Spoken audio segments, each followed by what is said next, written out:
since we've been talking about Gestalt, can you give me some of the principles that go into it? I know that there are about 8 or 9. Could you explain a couple of them for us? Sure.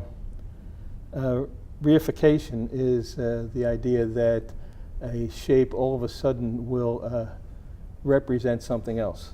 And that's, all of a sudden it comes to mind that that's what that is. And it's not really, it's just what you've developed in your mind.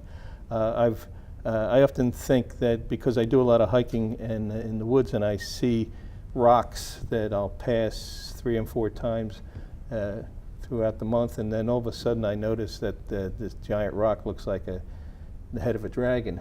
And it just came to me, comes to me after a while.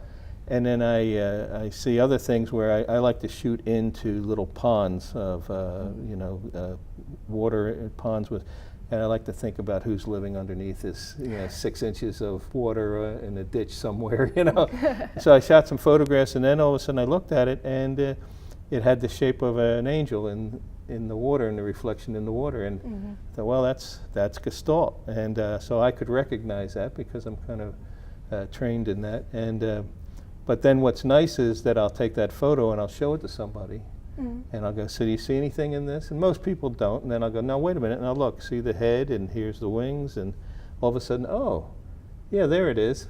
And then once you see something in Gestalt, you never not see it, So I've had students who are doing these great serious paintings of major things in life, and I'll say that's a nice painting, and but you see in the upper left-hand corner there's a little puppy dog, and then they go, what? I say, yeah, that's and then it's the shape of a puppy dog's head, and they go, oh no, because they know that once it's pointed out, they're never going to not see it. So it's seeing abstraction. That's what's important, and and then another term they use in psychology is similarity, and similarity is those 2 dots on a page create a line, and so on. And also, if you have a square and a circle on a page, and then you decide to put another circle, then the circles become dominant, and creates a line between those 2 circles.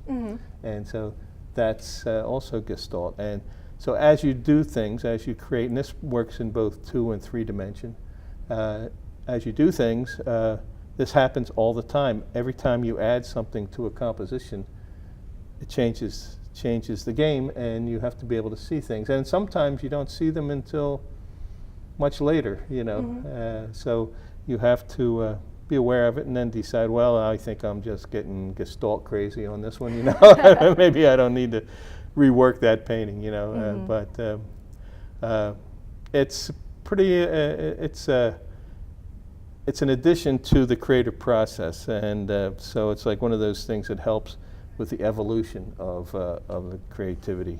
So it's as I work on a piece, I'll think, sometimes I'll do it on purpose, and so that I can use it so that people can discover, and discovery is a thing to have in a piece of artwork, not just for the artist, but for the viewer. If the viewer starts to discover things, it makes it more interactive, and that's great. That's a good thing. Thank you for checking out our YouTube channel. If you would like to see more of our content, click here or consider subscribing.